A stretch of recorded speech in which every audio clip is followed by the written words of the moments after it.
convergences here. Okay, what's the first one? First, in Hebrew gematria, the numerical value for the word amen, the universal word for confirmation, for truth, for completion, The word we all know. it equals 91. Okay, that's one point of convergence. Stability and confirmation share the same number. What's the second? The second point is extremely powerful because it involves an act of avoidance. Avoidance. Yes.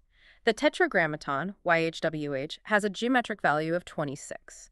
Now, out of reverence, traditional Jewish practice requires that when the tetragrammaton is encountered during a reading, it is substituted with the title Adonai, which means Lord.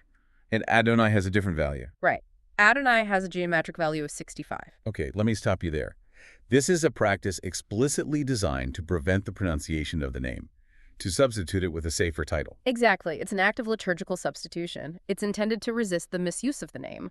But, and this is the key, when you sum the value of the name being substituted, YHWH, which is 26, and the value of the substitute being spoken, Adonai, which is 65, 26 plus 65. they sum precisely to 91. Wait a second. So the numerical architecture of the system ensures that the act of avoiding the name algebraically confirms a constant of confirmation. Yes. That's not a choice somebody made. That's a structural lock. It suggests that the act of substitution itself collapses back into the stabilizing constant.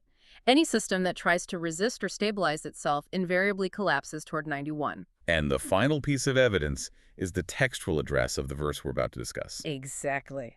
The key verse for the next part of our deep dive is Proverbs 18.9. And the source points out that the address itself, 18.0, structurally resolves to 9 to 1. How so? 1 plus 8 is 9. 1 plus 0 is 1. You get 9 to 1, 91. So we have a convergence across seasonal stabilization in time, liturgical avoidance in religious practice, universal affirmation with the word amen, and the textual location of the key verse itself. That's what the source argues demonstrates verifiable constraint. It's not about finding patterns anymore. It's about observing a governing grammar. Okay, so that structural constant, 91, leads us directly to Proverbs 18.9. It does. The name of YHWH is a strong tower. The righteous run into it and are safe. The document we're looking at insists that the vast majority of readers miss a critical legal distinction in this verse, a juridical grammar. Let's clarify this. This distinction is absolutely vital. The text does not say YHWH is a strong tower. It says the name of YHWH is a strong tower. It separates the possessor, YHWH, from the thing that is possessed, which is the name. So the name itself functions as the locus of refuge. It's the place of stability in law. It's almost like a separate legal entity. That's a great way to put it. So we need to stop asking, what is the title of the possessor?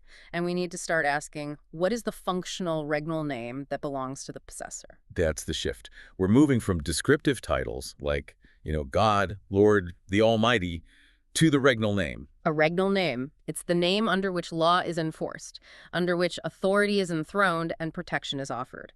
You can think of a king who might have a personal name, but he issues his edicts under his regnal name. It's the operational signature of the law. It is. The tower is a refuge because the name is the fixed architecture of reality. And the source claims the sole explicit regnal disclosure of this functional name is found in an enthronement hymn, Psalm 68.4.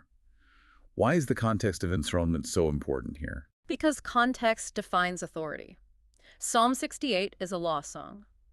It's a moment of installation when the sovereign is officially enthroned in Zion. It's a public legal declaration. Exactly.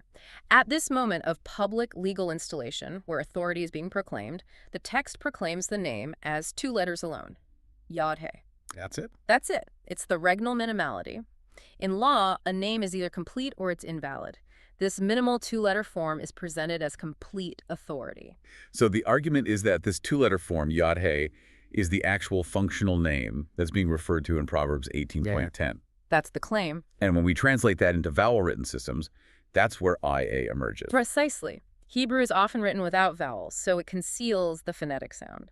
When Yod-He is rendered into languages that must record the spoken sound like ancient Greek or Latin or English, it resolves phonetically as IA. We're recovering the sound of that enthronement utterance. They are. But how do we know this isn't just some modern phonetic reconstruction? Do we have historical witnesses to this? We have a tested reception.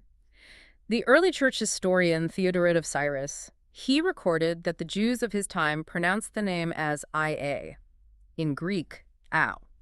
So that's historical confirmation of the phonetic sound that was attached to the 2-letter form. It is.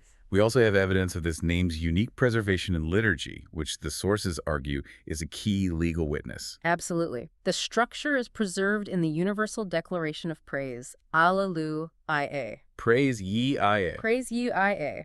And this is the only form of the divine name that is preserved without any alteration across Hebrew, Greek, Latin, and English translations. The only one. The only one. Every other form of the name, be it YHWH, Jehovah, Yahweh, it's undergone transliteration, substitution, modification. IA is the single constant liturgical anchor.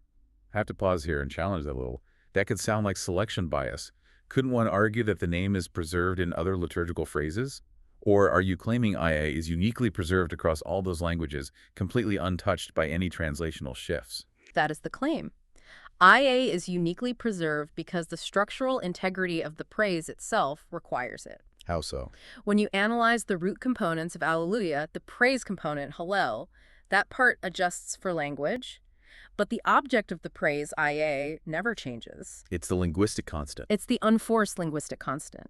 If the name were, say, Yahweh, the liturgical structure would have drifted a long time ago. 4 syllables are just far more vulnerable to phonetic decay than 2 letters. So IA is structurally minimal. And maximally resilient. And that resilience brings us to the legal precedent in English. Yes, the 1539 first edition Great Bible. This was the first state-sanctioned, crown-authorized translation of the Bible into English. The first official English Bible. And it preserved this regnal naming in English. In Psalm 68.4, it reads, "His name is IA." This establishes a clear historical and legal precedent within the English common law tradition that the 2-letter name, IA, holds state-sanctioned authority. So, the name IA is enthroned by law, attested historically, preserved liturgically. Now we get to this idea of fidelity, of the custody of the name. And the sources link this to Revelation 3 and the Church of Philadelphia. Right. Revelation 3 is the perfect structural test for this whole theory. The Church of Philadelphia is commended for having little strength and yet not denying the name. Okay. The sources argue this commendation only functions as high praise if the name is unique, structurally deniable, and inherently linked to Philadelphia's own identity. Why does the name need to be structurally linked to the city itself? Because the name is structurally encoded into the word Philadelphia itself. Yeah. The suffix, IA, is preserved right there at the end of the name. Oh. We also see this in the memorial name ZKRIA, Zechariah, which means remembrance of IA. The name is built into the very identity of the witness. So how does this force the decision? How does it act as a test? It creates a kind of checkmate based on architectural necessity.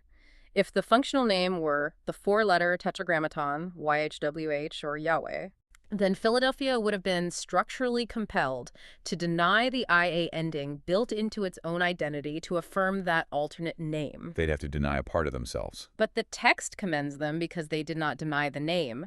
Therefore, the name they kept must have been the one they already contained, IA.